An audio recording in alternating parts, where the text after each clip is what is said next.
ഓടിച്ച് പാസഞ്ചേഴ്സിനെ കയ്യിലെടുത്തൊരു പാട്ടുകാരൻ. ഹായ് വെക്കെ, വെൽക്കം ടു ദി ഷോ. ഈ ഊബർ എവിടെ കിട്ടും? ഊബർ കോഴിക്കോട് വന്നാ കിട്ടും.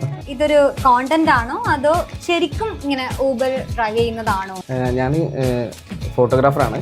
300 ഫോളോവേഴ്സ് ഉള്ളതിനും ആ ഒരു ഒറ്റ വീഡിയോയിൽ ഏകദേശം ഒരു 20K അങ്ങനെ കയറി. ഓരോ പാട്ട് കേൾക്കുമ്പോഴും നമുക്ക് ചിരിച്ചോണ്ടല്ലാണ്ട് പാട്ട് കാണാൻ പറ്റില്ല. അങ്ങനെയുള്ള വീഡിയോസ് ആണ്. ഭയങ്കര സങ്കടമാണ്. നിങ്ങളൊരു പാട്ടുകാരനുണ്ട് എന്ന് പറഞ്ഞത് അതാരാണത് കണ്ടെത്തിയത്? അമ്മയാണ് മെയിനായിട്ട് എന്നെ സപ്പോർട്ട് ചെയ്യാൻ.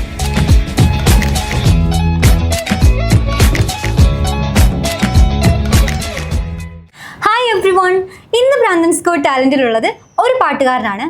വെറും ഒരു പാട്ടുകാരനല്ല, ഊബർ ഓടിച്ച് പാസഞ്ചേഴ്സിനെ കയ്യിലെടുത്തൊരു പാട്ടുകാരൻ. ഹായ് വെക്കെ, welcome to the show. Thanks. അപ്പൊ ഏക്കെ, എന്താണ് വിശേഷം? സുഖമായിട്ട് പോകുന്നു അല്ലേ? ഈ ഊബർ എവിടെ കിട്ടും? ഊബർ കോഴിക്കോട് വന്നാ കിട്ടും. അപ്പൊ എല്ലാരും കേട്ടോടാ, കോഴിക്കോട് വന്നാ ഊബർ കിട്ടും. ഓക്കെ, അപ്പോ എല്ലാവർക്കും ഉള്ളൊരു സംശയമാണ്, ഇതൊരു കോണ്ടന്റ് ആണോ അതോ ശരിക്കും ഇങ്ങനെ ഊബർ ഡ്രൈവ് ചെയ്യുന്നതാണോ എന്ന് ഞങ്ങൾക്ക് ഓഡിയൻസിന് അറിയാൻ താല്പര്യമുണ്ട്, അല്ലേ? ഞാൻ ഫോട്ടോഗ്രാഫറാണ്, ഫ്രീലാൻസ് ആയിട്ട് ചെയ്യാണ്. അപ്പൊ പിന്നെ പാട്ടൊക്കെ പാടും. അപ്പൊ ഇങ്ങനെ ജസ്റ്റ് ഒരു വെറൈറ്റി ആയിട്ട് എന്തെങ്കിലും ചെയ്യണം എന്ന് ഇങ്ങനെ പ്ലാൻ ചെയ്തപ്പോ ഫ്രണ്ട്സ് പറഞ്ഞൊരു ഐഡിയ, ഈ ഊബർ എന്ന് പറഞ്ഞൊരു സാധനം. ഇത് പുറത്തുനിന്ന് കുറെ ആൾക്കാർ ചെയ്യുന്നുണ്ട്, പക്ഷെ ഇവിടെ ഇരിക്കാം. വർക്കായി. ഫസ്റ്റ് ഞാൻ നോർമലി നമ്മള് എടുക്കണ പോലെയൊക്കെ വീഡിയോ എടുത്തിനും.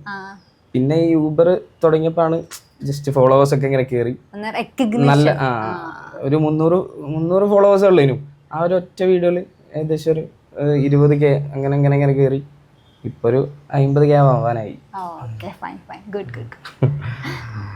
സത്യം പറഞ്ഞാണ്ടല്ലോ, ഈ സോങ്സ് കേൾക്കുമ്പോൾ അത് ഏക്കയുടെ റീൽസ് ഒക്കെ കാണുമ്പോൾ ഭയങ്കര ഒരു ഹാപ്പിനെസ് ആണ്. അപ്പം ഞാൻ ഇന്റർവ്യൂവിന് വേണ്ടിയിട്ട് ഇങ്ങനെ റിസർച്ച് ചെയ്തപ്പോഴേ ഓരോ പാട്ട് കേൾക്കുമ്പോഴും നമുക്ക് ചിരിച്ചോണ്ടല്ലാണ്ട് പാട്ട് കാണാൻ പറ്റില്ല. അങ്ങനെയുള്ള വീഡിയോസ് ആണ്. അതിൽ എനിക്കൊന്ന് 12 മില്യണിൽ കൂടുതൽ പോയൊരു വീഡിയോ എന്ന് പറയുന്നത് രത്തമാരെ എന്നുള്ള സോങ്. അത് ഭയങ്കര ബ്യൂട്ടിഫുൾ ആയിട്ട് പാടി. ശരിക്കും അത് ആ പാട്ട് എടുക്കണം എന്ന് വിചാരിച്ചിട്ടല്ല പോയെ, വേറൊരു പാട്ട് നമ്മൾ പ്ലാൻ ചെയ്തത്. പിന്നെ അത് പാടാൻ പറ്റാത്തപ്പോ ആണ് ഇന്നത് വെറുതെ പാടിക്കോ, ഇത് നമുക്ക് ജസ്റ്റ് പാടി വെക്കാന്ന് പറഞ്ഞപ്പോ അത് പാടിയതാ. അങ്ങനെയാണ് ആ വീഡിയോ എന്നാ പോസ്റ്റ് ചെയ്യാന്ന് പറഞ്ഞത്. പക്ഷെ അത് ഭയങ്കര ഒരു റീച്ച് പോയല്ലേ? ഞാൻ പോലും വിചാരിച്ചില്ല ഇങ്ങനെയൊക്കെ പോകുന്നു. ആ സോങ് ഒന്ന് പാടാവോ? പാടാം. ഓക്കേ, സോ ഇതാണ് 12 മില്യൺ. ഇതില് കുറച്ചുകൂടെ ഞാൻ പാടിയുണ്ട്. വേറൊരു ഡിഫറെന്റ് വേർഷൻ ആണ് പാടിയത്. സെയിം ആണ്, പക്ഷെ കുറച്ചുകൂടെ ലെങ്ത് ഉണ്ട് അതിന്. ഇതിന്റെ ലാസ്റ്റ് ഒരു പോർഷൻ ഒക്കെ നല്ല രസമുള്ള ഒരു പോർഷൻ. ഇത് പാടിയിട്ടപ്പോഴേ ലൈക്ക് ഓരോ മില്യൺസ് കൂടുമ്പോ നിങ്ങൾ ഇത്ര എക്സ്പെക്ട് ചെയ്തിരുന്നോ? ഞാൻ എന്റെ വീട്ടിൽ അന്ന് എന്തോ ഒരു ഫംഗ്ഷൻ നടക്കുന്നു, ഇത് ഇട്ടെന്റെ തലേന്ന് രാത്രി ഇത് ലേറ്റ് ആയിട്ടെ. അപ്പം അന്ന് ഫോണൊന്നും ഞാൻ എടുത്തില്ല. അപ്പൊ പിന്നെ ഇങ്ങനെ ഒരു ഈവനിങ് ഒക്കെ ആയപ്പോ ഞാൻ ഇങ്ങനെ അറിയണത് ഏകദേശം കേറി തുടങ്ങി. അപ്പൊ ഇങ്ങനെ ഓരോരുത്തർ വിളിച്ചു പറഞ്ഞ് അങ്ങനെ ഫ്രണ്ട്സ് ഒക്കെ വിളിച്ചത് കേറി. അത് ഇങ്ങനായി പിന്നാണ് ഇങ്ങനെ നോക്കാൻ തുടങ്ങിയത്. പിന്നെ അത് ഇങ്ങനെ വെച്ചിട്ട് ഇങ്ങനെ മില്യൺസ് ആയിട്ട് ഇങ്ങനെ കേറി. എന്നെ സംബന്ധിച്ചത് വലിയൊരു ഹ്യൂജാണ്. ഞാനതൊന്നും ഒട്ടും ഞാനത് പ്രതീക്ഷിച്ചിട്ടില്ല. ഞാനും പ്രൊഫൈൽ എടുത്ത് നോക്കുമ്പോ നമ്മള് ഫസ്റ്റ് കണ്ടു പോകുന്നത് ഈ 12 മില്യണിലേക്കാണ്. ഇതിന് മുന്നേ ആത്തി എന്ന് പറഞ്ഞിട്ടുള്ള ഒരു പാട്ടില് വിജയന്റെ ഒരു ആത്തി പാടി, അതൊരു 10K അങ്ങനെ ഒരു സംതിങ് ആയിരുന്നു. ഇട്ട വീഡിയോസിൽ അത് മാത്രമേ അത്യാവശ്യം റീച്ചുള്ളൂ. അപ്പൊ ഈ പാട്ട് ഇടുമ്പോഴും ഏകദേശം ഒരു 20K മാക്സിമം പോയ ഒരു 10K വ്യൂസ് ഒക്കെ ഉണ്ടാവുള്ളൂ എന്നുള്ള പ്രതീക്ഷയിലാണ് ഇട്ടേ. പക്ഷെ ആ ഒരൊറ്റ വീഡിയോയിൽ ഇത്ര മില്യൺസ് ശരിക്കും തീരെ വിചാരിച്ചില്ല. ഒരൊറ്റ വീഡിയോനെ കൊണ്ട് അത്രയും ഫോളോവേഴ്സ്, അത്രയും മെസ്സേജസ് ഒക്കെ ഭയങ്കര നല്ല രസമായി, നല്ല ഹരായി ഇങ്ങനെ മെസ്സേജ് കാണാൻ രസല്ലേ. പാടാൻ ഈ റിപ്ലൈ കൊടുക്കുമല്ലേ മാക്സിമം അല്ല എല്ലാവർക്കും റിപ്ലൈ കൊടുക്കണം. എങ്ങനെ ഈ ഭയങ്കര ഒരു മെസ്സേജിന്റെ ഒരു വലിയ ഹ്യൂജ് ഫ്ലോ ഉണ്ടായിട്ടുണ്ടാവല്ലോ, എങ്ങനെ ഇതൊക്കെ ഹാൻഡിൽ ചെയ്ത്? ആ ഒരു സമയത്ത് പറ്റിയില്ല. പിന്നെ ഇങ്ങനെ കാണുന്ന റിപ്ലൈ കൊടുക്കലുണ്ട് എല്ലാവർക്കും മാക്സിമം. അങ്ങനെ പോണു. ഇപ്പൊ ഓഡിയൻസിന്റെ ഈ മെസ്സേജ് ആണോ മുന്നോട്ട് എല്ലാരും ഇനിയും വേണം, ഇതേപോലെ തന്നെ കണ്ടന്റ് ചെയ്യണം, ഇതേപോലെ തന്നെ പാടണം, നല്ല രസമുണ്ട് കേൾക്കാന്ന് പറയുമ്പോ ഇപ്പൊ 10 ആൾക്കാരാണെങ്കിൽ നമ്മൾ ഇഷ്ടപ്പെടുന്നുണ്ടെങ്കിൽ നമുക്ക് പാടുന്നതിന് തെറ്റില്ലല്ലോ. ഇപ്പൊ ഞാൻ എന്റെ ഫ്രണ്ടൊക്കെ വീഡിയോസ് ചെയ്യുന്നുണ്ട്, അപ്പൊ അവര് പറഞ്ഞിട്ട് അത് കേട്ടതാണ്. അതിങ്ങനെ നമ്മുടെ DM-ൽ അത്രയും ഉള്ളി തട്ടിട്ടൊക്കെ മെസ്സേജ് ഇടും, നിങ്ങൾ അത്രയും എന്താണ് അനുഗ്രഹീതനായ ഒരാളാണ്. ഇനിയും 10-ൽ കൂടുതൽ പ്രാവശ്യം ഞാൻ ഒരേ സമയം കണ്ടിരുന്നു. നമ്മളെ വീഡിയോ ഒരു 10 പ്രാവശ്യമൊക്കെ ഒരാൾ ഒരു സമയം കാണാന്ന് പറയുമ്പോ അത് ചെറിയ കാര്യമില്ലാന്ന് തോന്നുന്നു. അപ്പം ഇനിയും പാടാനുള്ളൊരു എന്താ പറയാ പ്രചോദനമാണത് അല്ലേ? അങ്ങനെ നോട്ട് ചെയ്യുന്ന എന്തെങ്കിലും മെസ്സേജ് ഉണ്ടോ? അങ്ങനെ കൊറേ മെസ്സേജ് ഉണ്ട്. കൊറേ ആൾക്കാർ ഇതന്നെ കമന്റിലാണെങ്കിലും മെസ്സേജ് അയച്ചിട്ടാണെങ്കിലും അങ്ങനെ പറയും. കൊറേ പ്രാവശ്യം കണ്ട്, ചിലത് സങ്കടം വന്ന്, ചില അമ്മ മരിച്ച ആൾക്കാര്, അങ്ങനെയുള്ള ആൾക്കാർക്കൊക്കെ പെട്ടെന്ന് കണക്ട് ആവും ചിലപ്പോ ഈ അമ്മന്റെ പാട്ടൊക്കെ കേൾക്കുമ്പോ. ഓരൊക്കെ ഇമോഷണലി ഭയങ്കരമായിട്ട് ഇങ്ങനെ പറയും, എനിക്ക് ഭയങ്കര ഹാർട്ട് ടച്ച് ആയി അത്. പിന്നെ അതാ ആരോ കൊച്ചു മരിച്ചപ്പോ ആളെ കുട്ടി മരിച്ചുപോയി. അപ്പൊ അത് കഴിഞ്ഞതിന് ശേഷമാണ് ഈ ഏതൊരു പാട്ട് കണ്ടപ്പോ അതുപോലെ എനിക്ക് ഭയങ്കരമായിട്ട് ഇമോഷണലി കണക്ട് ആയി. ഭയങ്കരമായിട്ട് ഭയങ്കര സങ്കടം, എനിക്ക് ഭയങ്കര ഫീലായി ആ പാട്ട് കേട്ടപ്പോ. ഞാൻ ഇൻസ്റ്റാഗ്രാം എടുത്തപ്പോ അതാ കണ്ടത്, റീലാണ് കണ്ടത്. അപ്പൊ എനിക്ക് ഭയങ്കര സങ്കടമായി എന്നൊക്കെ പറഞ്ഞിങ്ങനെ. അത് കേൾക്കുമ്പോ നമുക്ക് ഭയങ്കര സങ്കടമുണ്ട്, സന്തോഷമാണ്. ലൈക്ക് എനിക്ക് അങ്ങനെ ഇൻഫ്ലുവൻസ് ചെയ്യാൻ പറ്റുന്നു അല്ലേ എന്ന് പറയുമ്പോ സന്തോഷം. അപ്പൊ ആരാണ് ആദ്യമായിട്ട് പറഞ്ഞത് നന്നായിണ്ട് പാട്ട് പാടുന്നത്? അങ്ങനെ ലൈഫിൽ അങ്ങനെ ഒരു പേഴ്സൺ ആരാ നന്നായിട്ട് പറഞ്ഞ? അങ്ങനെ നിങ്ങളൊരു പാട്ടുകാരനുണ്ട് എന്ന് പറഞ്ഞത് ആരാ? അത് ആരാണത് കണ്ടെത്തിയത്? അത് ഷേനാദാണ്. അതെ, പിന്നെ എന്താ, ഞാൻ ഡിഗ്രി പഠിക്കുന്ന സമയത്ത് ഫസ്റ്റ് ഞാൻ ഒരു പാട്ട് ആടി, അബി മുജ് മേ കഹി ആടി. അബി മുജ് മേ കഹി അല്ല, വേറൊരു പാട്ട്, അബി മുജ് മേ കഹി, അഗ്നിപത്തിലെ അബി മുജ് മേ കഹി ആണ് ഈ പാട്ട്. ഞാൻ കോളേജിലേക്കോ എന്തിനോ ഒരു പരിപാടിക്ക് പാടാൻ പോയപ്പോ ഷേനാദ് പറഞ്ഞ് സെറ്റാണ്, നമുക്ക് എന്തായാലും ആർട്സിന് എന്തായാലും കത്തിക്കാൻ നമുക്ക് ഇത് പാടാം. അങ്ങനെ പക്ഷെ ആ സമയത്തേക്ക് പാടാൻ പറ്റിയില്ല. എല്ലാരും പരിപാടിയൊക്കെ കഴിഞ്ഞു ലാസ്റ്റിലേക്ക് വെച്ച് ടീച്ചർ പറഞ്ഞ് പാടാൻ പറ്റില്ല, എന്താക്കാനാ പാടാൻ പറ്റില്ല. അങ്ങനെ അടുത്ത പ്രാവശ്യം ഫ്രഷേഴ്സ് ഡേ വന്ന സമയത്താണ് അത് പാടണേ. നമ്മള് പ്രാക്ടീസ് ഒക്കെ ചെയ്തിരുന്നു. ഭയങ്കര അന്ന് പാടാൻ പറ്റിയില്ലല്ലോ എന്ന് പറഞ്ഞിട്ട് ടീച്ചർ ഭയങ്കര രസമാണ്, അയ്യോ അന്ന് പാടിപ്പിക്കാൻ പറ്റിയില്ലല്ലോ തന്നെ. അങ്ങനെ ഭയങ്കര രസമാണ്. അങ്ങനെ പിന്നെ ഓന്നെ ഇങ്ങനെ സപ്പോർട്ട് ചെയ്യാൻ തുടങ്ങി, പാടണം. അങ്ങനെ ആ പാട്ടാ ഫസ്റ്റ് ആയിട്ട് എത്തിച്ചത്. അപ്പൊ ഇങ്ങനെ ചെറുപ്പം മുതലേ ഒരു പാട്ടുകാരനായിരുന്നോ? സ്കൂളിലും കോളേജിലൊക്കെ പഠിക്കുമ്പോ? ചെറുപ്പം മുതലെന്ന് പറയുമ്പോ നമ്മള് സ്കൂളിലൊക്കെ പാടും, ജില്ലാ കലോത്സവത്തിനൊക്കെ പാടും. പിന്നെ ഗ്രൂപ്പ് സോങ് അങ്ങനത്തെ ഒക്കെ പാടും, ലൈറ്റ് മ്യൂസിക്. ക്ലാസ്സിലെ ഫേമസ് പാട്ടുകാരനായിരുന്നോ? മീൻസ് സ്കൂളിലെ പാട്ടുകാരനായിരുന്നോ? ഞാൻ ചെറുപ്പത്തിലുള്ള കോട്ടൂർ സ്കൂളിലാണ്, ഞാൻ കോട്ടൂർ സ്കൂളിലാണ് പഠിച്ചത്, 1 മുതൽ 7 വരെ. അവിടെ ഞാൻ മാത്രമേ പാടലുണ്ടായിരുന്നുള്ളൂ, വേറെ ആരും പാടല്ല. എല്ലാത്തിനും എനിക്ക് തന്നെ പ്രൈസ് ഇട്ട്, ആരും ഇല്ലാതെ പാടാൻ. അങ്ങനെ പിന്നെ +2 അങ്ങനെയുള്ള സമയത്ത് ഇതേപോലെ തന്നെ ഇങ്ങനെ പോയി. പിന്നെ ഡിഗ്രി എത്തിയപ്പോഴാണ് കുറച്ച് ഫ്രണ്ട്സിനെ കിട്ടിയത്. ഒരാണ് മെയിനായിട്ട് തന്നെ ഇങ്ങനെ എന്തെങ്കിലുമൊക്കെ ആവും, എന്തെങ്കിലുമൊക്കെ ചെയ്യണം എന്നൊക്കെ ഇങ്ങനെ പറയാൻ തുടങ്ങിയതൊക്കെ ഒരാ. അങ്ങനെയാണ് ഇതിലേക്ക് എത്തിയത് അല്ലേ? ഇതിലേക്ക് എത്തി. ആരാണ് ഇപ്പൊ ഇൻസ്റ്റാഗ്രാമിൽ പാടി ഇടാം എന്നുള്ളൊരു സജഷൻ ഒക്കെ പറഞ്ഞത് ആരാ? ഒരു 4 ഫ്രണ്ട്സ് ഉണ്ട് മെയിനായിട്ട്, ക്ലോസ് ഫ്രണ്ട്സ് ആയിട്ട്. അപ്പം ഷേനാദ്, സച്ചിന്, ഷാമില്, അങ്ങനെയാണ്. ഓരാണ് മെയിനായിട്ട് ഇങ്ങനെ പുഷ് ചെയ്യല് പാടുന്നിട്ട്. ഓരാണ് ഈ ഊബർ കണ്ടന്റും ചെയ്യാൻ വേണ്ടി പ്ലാൻ ചെയ്തതും ഒക്കെ ചെയ്യിച്ചതൊക്കെ. അവരിവിടെ ഇരിക്കുന്നുണ്ട് കേട്ടോ. പിന്നെ ഞാനിങ്ങനെ ഫോണിലൊന്നും പാട്ട് അങ്ങനെ പാടി റെക്കോർഡ് ചെയ്യലോ അങ്ങനെയൊന്നുമില്ല. അപ്പൊ നമ്മളൊരു ഫ്രണ്ട് ഉണ്ട്, ജംഷി കൂമുള്ള എന്ന് പറഞ്ഞിട്ട്. അപ്പൊ മൂപ്പര് ഇതേപോലെ നമ്മള് കണ്ടന്റ് ഒക്കെ ചെയ്യലുണ്ട്. അപ്പൊ നമുക്ക് സ്പോൺസർ ചെയ്തിട്ട് ഒരു മൈക്ക് തന്നു, ഹോളി ലാൻഡിന്റെ. അപ്പൊ ജസ്റ്റ് ഇങ്ങനെ അത് എന്തായാലും മൈക്ക് ഉണ്ടല്ലോ, അങ്ങനെ പാടാന്ന് വിചാരിച്ചു. അങ്ങനെ 2 പാട്ട് അങ്ങനെ തുടക്കത്തിലൊക്കെ ഞാൻ ആ പാട്ടിന് പാടി, ഈ എന്താ പറയാ സാധാ നോർമലി ഒരാൾ ഇരുന്നിട്ട് പാടുന്ന പോലെ.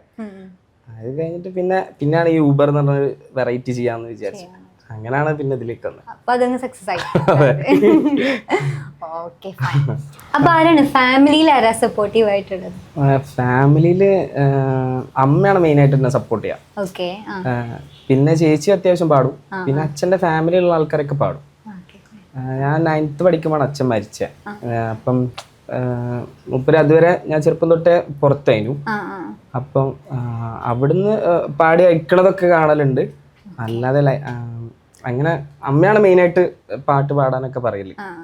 പക്ഷെ അങ്ങനെ പാട്ട് ക്ലാസ്സിനൊക്കെ പോകുന്നൊക്കെ പറഞ്ഞ് പറയും. പക്ഷെ ഞാനിങ്ങനെ പോവലില്ല. നമ്മള് വേറെ വൈബിൽ ഇങ്ങനെ പോകും. പാട്ട് പഠിച്ചിരുന്നോ പിന്നീട്? ഇല്ല, പാട്ട് പഠിക്കാൻ പോയി, 1 മാസം പോയി. പിന്നെ അവിടെ സാർ എന്തോ കാരണം കൊണ്ട് പോയപ്പോ അത് മൊത്തത്തിൽ നിന്ന് പിന്നെ പഠിക്കാനൊന്നും പോയില്ല. അച്ഛൻ പാടും അല്ലേ? അച്ഛനും പാടും, എല്ലാരും പാടും. അച്ഛന്റെ ഫാമിലിയിലുള്ള എല്ലാരും പാടും. അങ്ങനെയാണ് ആയിരിക്കാം ചിലപ്പോ അങ്ങനെ കിട്ടിയ പാടാനുള്ള കഴിവ്. അപ്പൊ എങ്ങനെയാ ഈ പാട്ടുപാടി ഇപ്പൊ റീച്ച് ആയല്ലോ, എങ്ങനെയാണ് ആരാധികമാരുണ്ടോ DMസിലൊക്കെ വന്ന് ചേട്ടാ പാട്ട് കൊള്ളാന്നൊക്കെ പറയുന്നത്? അങ്ങനെ കുറെ പേര് ഇങ്ങനെ മെസ്സേജ് അയക്കും. ആദ്യമൊക്കെ നമുക്ക് ഇത് എന്താ പറയാ, ഓരോരുത്തർ മെസ്സേജ് അയക്കുമ്പോ ഭയങ്കര രസമായിരുന്നു. ഒരാൾ നല്ലത് പറയുമ്പോ പിന്നെ ഇത് കുറെ വരാൻ തുടങ്ങി. അങ്ങനെ ഞാൻ മാത്രല്ല എന്റെ അക്കൗണ്ട് യൂസ് ചെയ്യുന്നത്, ഫ്രണ്ട്സ് എല്ലാരും യൂസ് ചെയ്യും. അപ്പൊ എല്ലാരും തുറന്നു നോക്കും. അപ്പൊ കണ്ടു മെസ്സേജ് അയച്ച ആള് മാത്രല്ല കാണുന്നത്, ഫ്രണ്ട്സും കൂടി കാണുന്നുണ്ടോ? നല്ല രസം. അപ്പൊ അങ്ങനെ നമ്മളെ പറ്റി ഡെയിലി ഇങ്ങനെ ഓരോരുത്തർ നല്ല പറയുമ്പോൾ നല്ല രസം. എങ്ങനെയാ ഓഡിയൻസ് നല്ല സപ്പോർട്ടീവ് അല്ലേ? നല്ല സപ്പോർട്ട്. അതെങ്ങനെയാണ് എങ്ങനെ ബൂസ്റ്റ് ചെയ്യുന്നത്? നല്ല രസമുണ്ട് പാട്ട് കേൾക്കാൻ. കുറെ പാട്ട് സജഷൻ പറയും, ഇത് പാടണം അത് പാടണം എന്നൊക്കെ പറഞ്ഞിട്ട്. അപ്പൊ എല്ലാവരോടും ഓക്കെ പറയും, പാടാൻ പറ്റണൊക്കെ ട്രൈ ചെയ്യലുണ്ട്. അങ്ങനെ പോകുന്നു. എത്ര ഇപ്പൊ ഡ്യൂറേഷൻ എടുക്കും ഒരു പാട്ട് പഠിച്ചെടുക്കാനല്ല പ്രശ്നം. നമ്മളിപ്പോ ഈ ഊബറൊക്കെ ചെയ്യുന്ന സമയത്ത് സാധാരണ പാട്ട് പഠിച്ചിട്ടാ പോവാ. അപ്പൊ പഠിച്ചിട്ട് പോയി കഴിഞ്ഞാൽ നമ്മള് തുടങ്ങും, വീഡിയോ എടുക്കാൻ തുടങ്ങും. വീഡിയോ എടുക്കാൻ തുടങ്ങി കഴിഞ്ഞാൽ ചിലപ്പോ 7 മണിക്കൊക്കെ തുടങ്ങും. വൈകുന്നേരം എല്ലാരും വന്ന് പണി കഴിഞ്ഞ് വന്നിട്ട് തുടങ്ങും. 7 മണിക്ക് തുടങ്ങി കഴിഞ്ഞാൽ ചില തെറ്റിപ്പോവും, ഫസ്റ്റ് തെറ്റും. പിന്നെ അത് 9 മണിയാവും, പിന്നെ 10 മണിയാവും, പിന്നെ 11 മണിയാവും, 1 മണി വരെയൊക്കെ ആവും. എന്നിട്ട് അറിയണ പാട്ട് തെറ്റിച്ച് ഇങ്ങനെ പാടി 1 മണി വരെയൊക്കെ ആയിട്ട് ഗതി കിട്ടി ലാസ്റ്റ് അതിൽ അതും മതി അതെടുത്ത് അങ്ങനെ അങ്ങോട്ട് പോവുക ചെയ്യാം. അപ്പൊ അത്രയും നേരം എല്ലാരും കൂടെ നിൽക്കുമല്ലോ. എല്ലാരും ഞാൻ ഈ പറഞ്ഞ ആൾക്കാർ എപ്പോഴും നമുക്ക് എന്താണെങ്കിലും സപ്പോർട്ടീവ് ആണ്. എന്നെക്കാൾ കൂടുതൽ ഓരാണ് എന്നെ സപ്പോർട്ട് ചെയ്യുന്നത്. അത് ഞാൻ അത്ര റിസ്ക് എടുക്കലില്ല ഇങ്ങനത്തെ കാര്യത്തില്. ഇവരിങ്ങനെ പുഷ് ചെയ്യും, പാട് എന്ന് പറഞ്ഞിട്ട് പാടും. ഇപ്പൊ സിദ്ധിന്റെ മരുവാർത്തെ സോങ് പാടിയിട്ടുണ്ടായിരുന്നല്ലോ.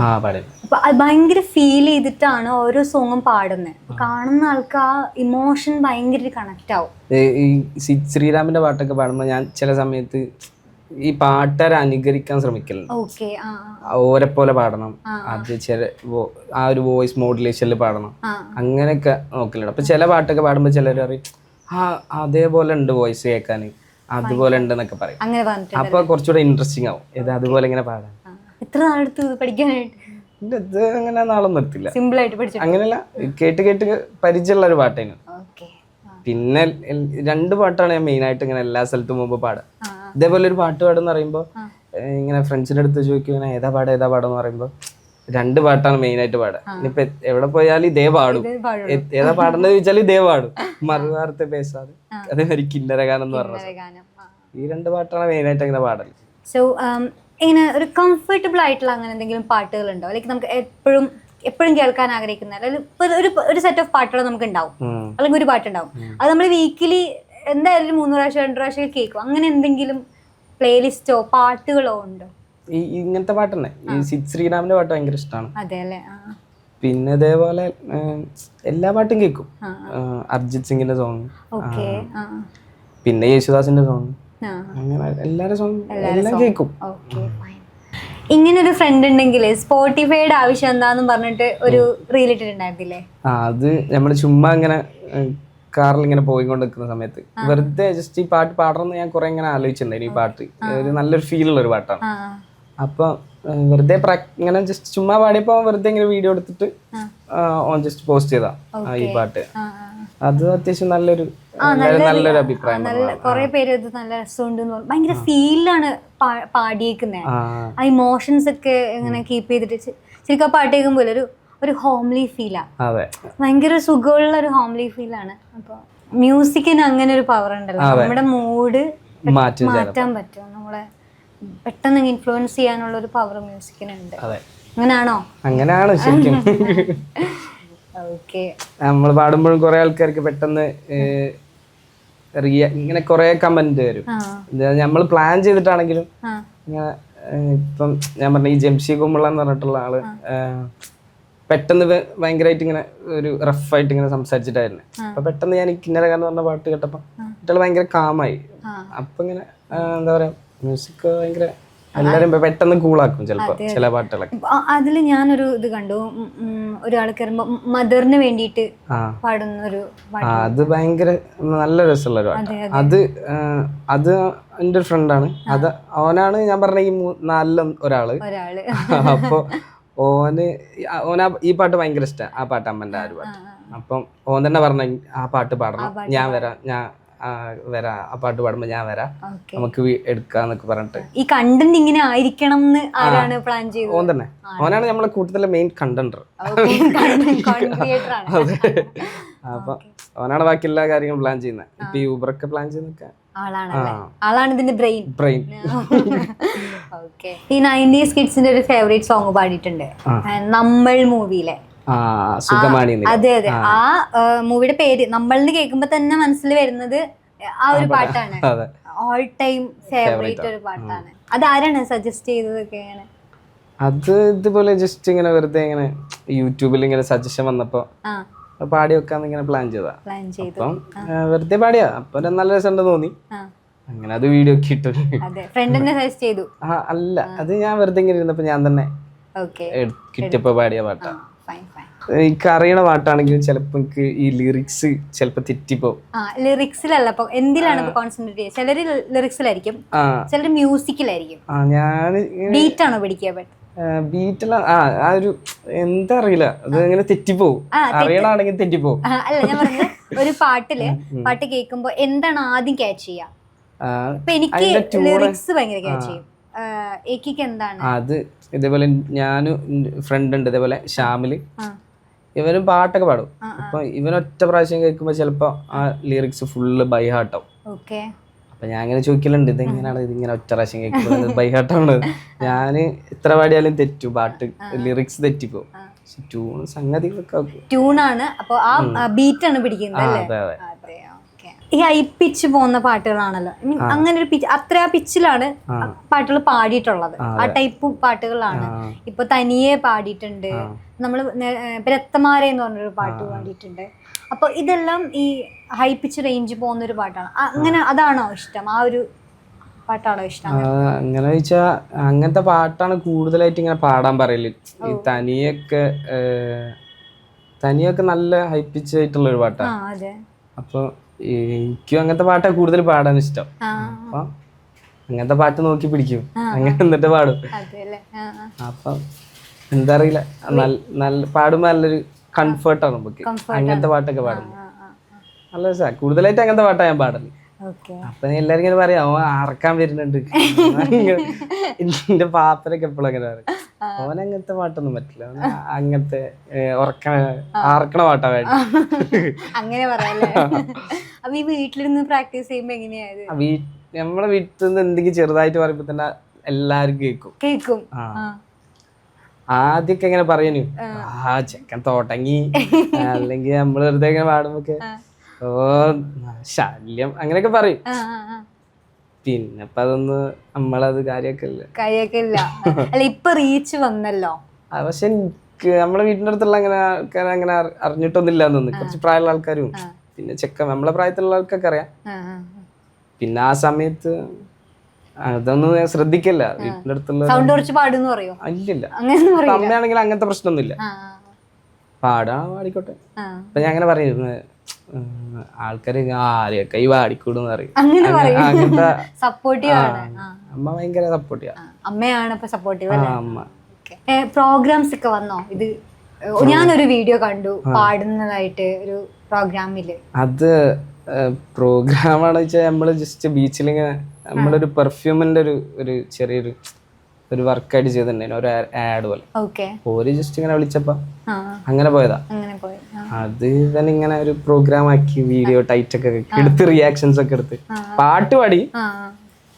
അങ്ങനെ പ്രോഗ്രാം ഒന്നും വന്ന് തുടങ്ങിയിട്ടില്ല. ഇനിയിപ്പോ ഈ ഇന്റർവ്യൂ കണ്ടിട്ട് ആരെങ്കിലും ഒക്കെ വിളിക്കായിരിക്കും ഞാൻ വിചാരിക്കുന്നു. അതായത് ആൾക്കാർ ഇംപ്രസ് ചെയ്യുന്ന തരത്തിലുള്ള പാട്ടുകളാണ് പാടുന്നത്. അതാണ് ഞാൻ ഈ ഹൈ പിച്ച് റേഞ്ച് എന്ന് പറഞ്ഞത്. ആൾക്കാർക്ക് കേൾക്കുമ്പോൾ ഭയങ്കര അമേസിംഗ് ഫീൽ ഉണ്ടാവും, വൗ ഫീലിംഗ് ഉണ്ടാവുന്ന സോങ്സ് ആണ് പാടുന്നത്. അപ്പോ കൂടുതൽ വർക്ക് കിട്ടട്ടെ, എല്ലാരും വിളിക്കട്ടെ അല്ലേ? എന്താണ് ഇപ്പോ നമുക്ക് എനിക്ക് ഭയങ്കര ഇഷ്ടപ്പെട്ട ഒരാളാണ് മൈക്കിൾ ജാക്സൺ. മൈക്കിൾ ജാക്സൺ ആണ് മെയിനായിട്ട്. ചെറുപ്പം മുതലേ മൈക്കിൾ ജാക്സന്റെ പാട്ടാണ് കൂടുതലായിട്ട് കേൾക്കല്. അപ്പൊ മൈക്കിൾ ജാക്സൺ ആണെങ്കിലും ഹൈ പിച്ച് പാട്ടുകൾ മാത്രം ഇങ്ങനെ പാടുന്ന കേൾക്കലുണ്ട്. ഡാൻസ് അങ്ങനെയല്ല. ഞാൻ ചെറുപ്പത്തിൽ മീൻസ് ഒരു 8ാം ക്ലാസ്സിലൊക്കെ പഠിക്കുമ്പോ ഡാൻസ് കളിക്കുന്നു. എന്താ പറയാ, ഞാൻ ഒരു ഡാൻസ് ക്ലാസ് ഒക്കെ നടത്തിനു. അപ്പൊ അന്നൊക്കെ മൈക്കിൾ ജാക്സൺ ഭയങ്കരമായിട്ട് എനിക്ക് മൈക്കിൾ ജാക്സനെ പോലെ ആവണം അങ്ങനത്തെ ഒരു ചിന്തയൊക്കെയാണ്. പിന്നെ അതൊക്കെ പോയി, പിന്നെ മൊത്തത്തില് വിട്ട്. പിന്നെ ഈ പാട്ട് പാടുന്നതൊക്കെ ഞാൻ പറഞ്ഞ ഈ ഫ്രണ്ട്സിന്റെ അവിടെ എത്തിയപ്പോഴാണ് പിന്നെ പാടാനൊക്കെ തുടങ്ങി. ഓരോ സപ്പോർട്ടിനെ കൊണ്ട് മാത്രമാണ് ഇങ്ങനെ പാടുന്നത്. ഇല്ലെങ്കിൽ ഇപ്പോഴും ഞാൻ ഇവിടെ ഒന്നും വരൂല ചിലപ്പോ. പക്ഷെ ഈ മ്യൂസിക് ഭയങ്കരമായിട്ട് ഹാപ്പി ആക്കുന്നില്ലേ ഈ കമന്റ്സും ഫ്രണ്ട്സിന്റെ ഈ സപ്പോർട്ടൊക്കെ ആകുമ്പോ അല്ലെ? ഇതിന് മുന്നോട്ട് കൊണ്ടുപോകാനും ഫ്യൂച്ചറിൽ ഒരു ഫിലിമിലൊക്കെ പാടാൻ അങ്ങനെ. അതെ, ഇപ്പൊ ഈ സജിദ് ഖാനെ വിളിച്ചത് ഈ ഒരു പാട്ട് കേട്ടിട്ട് ഭയങ്കരമായിട്ട് ആദ്യമായിട്ടാണ് അങ്ങനെ ഒരു സെലിബ്രിറ്റി എന്ന് പറയുന്ന ഒരാള്. പിന്നെ എനിക്കൊന്ന് ഫസ്റ്റ് അതിൻ്റെ അകത്ത് കുറെ ആൾക്കാർ കമന്റ് ചെയ്തിട്ടുണ്ട് ഫസ്റ്റത്തെ പാട്ടിലൊക്കെ. അപ്പം എനിക്ക് ഡയറക്റ്റ് ഇങ്ങനെ മെസ്സേജ് അയക്കണത് സജിദ് ഖാൻ. അപ്പൊ ഞാൻ ഭയങ്കര ഹാപ്പി ആയി. പിന്നെ വിളിച്ചപ്പോ ഞാൻ ഭയങ്കര എക്സൈറ്റഡ് ആയി. അപ്പൊ കാണാന്നൊക്കെ പറഞ്ഞു, വാ കൊച്ചിയിലേക്ക് നമുക്ക് മീറ്റ് ചെയ്യാം. പക്ഷെ ഇങ്ങനെ ഒരു ഇന്റർവ്യൂ ഒന്നും ഞാൻ പ്രതീക്ഷിച്ചില്ല. ഭയങ്കര 2 ദിവസം മുന്നേ എന്നോട് പറയണ ഇന്റർവ്യൂ, ഈ മെസ്സേജ് അയച്ചപ്പോഴാണ് ഞാൻ അറിയണത് ഒരു ഇന്റർവ്യൂ ആണെന്ന്. അല്ലാതെ നമ്മള് ജസ്റ്റ് കാണാൻ സംസാരിക്കാൻ. ഞാൻ വിളിച്ച സമയത്ത് എന്താണ് അറിയില്ല, സത്യം പറഞ്ഞ ഒന്നും അറിയില്ല. ഞാൻ ആരെങ്കിലും എന്തെങ്കിലും കോണ്ടാക്ട് ചെയ്യാൻ വേണ്ടിട്ട് പറഞ്ഞായിരിക്കും. ഇന്റർവ്യൂ ആണെന്ന് ഞാൻ അറിയില്ല. അങ്ങനെ ഇന്റർവ്യൂ ചെയ്യേണ്ട ഒരു സംഭവം നമ്മൾ ചെയ്തിട്ടില്ല എന്നാണ് ഞാൻ ഇപ്പോഴും വിശ്വസിക്കണത്. കാരണം പാട്ട് പാടുന്നുണ്ട്, എല്ലാരും പാടുന്നുണ്ട്. പക്ഷെ മ്യൂസിക്കിന്റെ പവർ വേറെ ആണല്ലോ. ആൾക്കാരെ ഇൻഫ്ലുവൻസ് ചെയ്യാൻ പറ്റുന്ന ഒരു സംഗീതത്തിനാണ്. അതെ, അതൊരു മെഡിസിൻ ആയിട്ട്. എത്ര വിഷമിച്ചിരിക്കുന്ന ആളും പാട്ട് കേട്ടാല് ഓക്കെ ആവുന്ന സിറ്റുവേഷൻസ് ഉണ്ട്. മൂഡ് മാറ്റും അല്ലേ? ഭയങ്കര മൂഡങ്ങ് ചേഞ്ച് ചെയ്യും സോങ്സ്. അങ്ങനെ ഒരു പവർ ഉണ്ട്. ഇത് ഞാൻ ശരിക്കും അത് വിചാരിച്ചിട്ടേ ഇല്ല. ഇങ്ങനെ ഒരു ഊബർ പാട്ട്, ഒരു കാറിന്ന് ഒരു പാട്ട് പാടുമ്പോഴത്തേക്ക് ഒരു ഇന്റർവ്യൂ ഡ്രീമിങ്ങിലാണ്. പക്ഷെ അതുണ്ടല്ലോ, അത് ശരിക്കും അതൊരു വെറൈറ്റി ആയിട്ടുള്ള ഒരു കോണ്ടന്റ് ആണ്. ഇപ്പൊ ശരിക്കും എല്ലാരും തെറ്റിദ്ധരിച്ചിരിക്കുകയാണെന്ന് തോന്നുന്നു കുറെ ആൾക്കാർ. ഞാനൊരു ഊബർ ഡ്രൈവർ ആണെന്നുള്ളതിനെ കൊണ്ടായിരിക്കും ചിലപ്പോ ഒരു അങ്ങനെ കുറച്ചുകൂടെ എല്ലാരും അതുകൊണ്ടേക്ക് ചിലപ്പോ സപ്പോർട്ട് ചെയ്യണേ. ഒരു ഊബർ ഡ്രൈവർ ആരും പാടുമ്പോ ഒരു എന്താ പറയാ. അല്ല, പിന്നെ അതിൽ കമന്റ്സ് വന്നിട്ടുണ്ട്, ലൈക്ക് ഫ്രണ്ട് ഈ പാസഞ്ചറിനെ മാറ്റണം അങ്ങനെ കൊറേ. ഇനിയിപ്പോ ഞങ്ങൾ തന്നെ ഷേനാദ് പറഞ്ഞിങ്ങനെ ഞങ്ങൾ തന്നെ മേക്കപ്പ് ഇട്ട് വേറെ താടിയൊക്കെ വിഗൊക്കെ വെച്ചിട്ട് നമുക്ക് വേറൊരു പ്ലാൻ ചെയ്യാന്നൊക്കെ പറഞ്ഞു തന്നെ ഞാൻ എവിടെയോ കണ്ടിട്ടുണ്ടല്ലോ. പക്ഷെ അത് വർക്കായല്ലേ? അതെ, ഐ ഹോപ്പ് ഇനിയും ഒരുപാട്. ഇന്നിപ്പോ ഇന്ന് രാവിലെ ഇപ്പൊ ഇങ്ങനെ ക്ലബ് എഫ് എം ഒരു മെസ്സേജ് വന്ന് ഇങ്ങനെ ഒരു ഇന്റർവ്യൂ ചെയ്താലോ എന്നൊക്കെ പറഞ്ഞു. ഭയങ്കര എക്സൈറ്റ്മെന്റ് ആണ് ശരിക്കും. ഇതൊരു തുടക്കാവട്ടെ എല്ലാത്തിനും. പാടണം, എല്ലാരും അറിയണം എന്നൊക്കെ ആഗ്രഹമുണ്ട് ഇനി. പക്ഷെ ഇത് ഇങ്ങനെ ഒന്നും ഞാൻ വിചാരിച്ചില്ല. ഇനിയിപ്പോ അങ്ങോട്ട് ഒരു വലിയൊരു ഫ്യൂച്ചർ ഉണ്ടാവട്ടെ. ഭാവിയില് നമ്മൾ വിളിച്ചാ വരുമോ? പിന്നെ നിങ്ങളെ വിളിച്ചാലല്ലേ, ആദ്യമായിട്ട് നിങ്ങളല്ലേ വിളിക്കണം. ഇനി ഫേമസ് ഒക്കെ ആയിട്ടെ ഒരുപാട് ആരാധകരും ആരാധികമാരൊക്കെ ആവുമ്പോ അതെ, ഇതിൽ തന്നെ ഫോക്കസ് ചെയ്ത് നല്ലൊരു പാഷൻ ഉണ്ടാവട്ടെ അല്ലേ? ഇതേ ഫ്യൂച്ചർ ഉണ്ടാവട്ടെ. ലൈക്ക് ഇങ്ങനെ റീച്ചൊക്കെ വന്നപ്പോഴേ എന്താ മൈൻഡിൽ വന്നേ ഫസ്റ്റ് വീഡിയോന്റെ ഒരു എനിക്കിപ്പോഴും അത് മനസ്സിലാവില്ല. കാരണം വ്യൂസ് വന്ന് എല്ലാരും ഇങ്ങനെ നല്ലത് പറയുന്നുണ്ട്. പക്ഷെ എനിക്ക് അങ്ങനെ ഒരു മാറ്റമൊന്നും ഫീൽ ചെയ്യുന്നില്ല. കാരണം മെസ്സേജ് വരുന്നുണ്ട് അങ്ങനെ. എനിക്കൊരു സെലിബ്രിറ്റി ഫീൽ ഇല്ല, ഞാൻ സിമ്പിളാ. അങ്ങനെയല്ല, ഇപ്പൊ ഇങ്ങനെ വിളിക്കുമ്പോഴായാലും ഞാൻ അങ്ങനെ ചിന്തിക്കുന്നതാ, എന്തിനാ ഇപ്പൊ അങ്ങനെ ഒരു ആവശ്യം ഇല്ലല്ലോ. നമ്മളിപ്പോ സാധാരണ ഇന്റർവ്യൂ ഒക്കെ കാണുമ്പോ അത്യാവശ്യം നല്ല സെലിബ്രിറ്റീസ് സെലിബ്രിറ്റി ആണ്. 12.8 മില്യൺ, അതൊരു ഹ്യൂജ് നമ്പറാണ്. എന്നെ സംബന്ധിച്ച് അത് വലിയൊരു ഹ്യൂജാണ്, വലിയ നമ്പറാണത്. ഞാനതൊന്നും ഒട്ടും ഞാനത് പ്രതീക്ഷിച്ചിട്ടില്ല. ഞാനും പ്രൊഫൈൽ എടുത്ത് നോക്കുമ്പോ നമ്മള് ഫസ്റ്റ് കണ്ടു പോകുന്നത് ഈ 12 മില്യണിലേക്കാണ്. അപ്പൊ തനിയെ ഗപ്പിയിലെ സോങ് പാടാൻ മോസ്റ്റ് ഡിഫിക്കൽട്ട് ആയിന്ന് അല്ല ആ സമയത്ത് ഇറങ്ങിയ സമയത്തൊക്കെ ആൾക്കാർക്കൊക്കെ കേൾക്കുമ്പോ ഭയങ്കര രസമുള്ള പാട്ടാണ്. പക്ഷെ അത് പാടി എന്താണ് പാടുന്ന പാട്ടല്ല, പാടുന്ന പാട്ടാണ്. പക്ഷെ ഭയങ്കര ഹൈ അതെ, പാടി ഫലിപ്പിക്കാൻ കുറച്ച് ഡിഫിക്കൽട്ട് ആയിട്ടുള്ള ഒരു പാട്ടാണ്. എങ്ങനെയാണ് ഇപ്പൊ ഈ ഗപ്പിയിലെ പാട്ട് എങ്ങനെ പഠിച്ചെടുത്തു? അത് നമ്മള് സാധാ ഞാൻ പറഞ്ഞ പോലെ അതുപോലെ ഇമിറ്റേറ്റ് ചെയ്യുമ്പോ വരും. ലൈക്ക് അതിലൊരു പെർട്ടിക്കുലർ പോർഷൻ ഒക്കെ എന്നുവെച്ചാ പതുക്കെ ബേസിൽ തുടങ്ങുന്നത് പിന്നൊരു പിച്ചിക്ക് ഏറ്റവും ഭയങ്കര ഇഷ്ടമുള്ള ഒരു പാട്ടാ തനിയെ.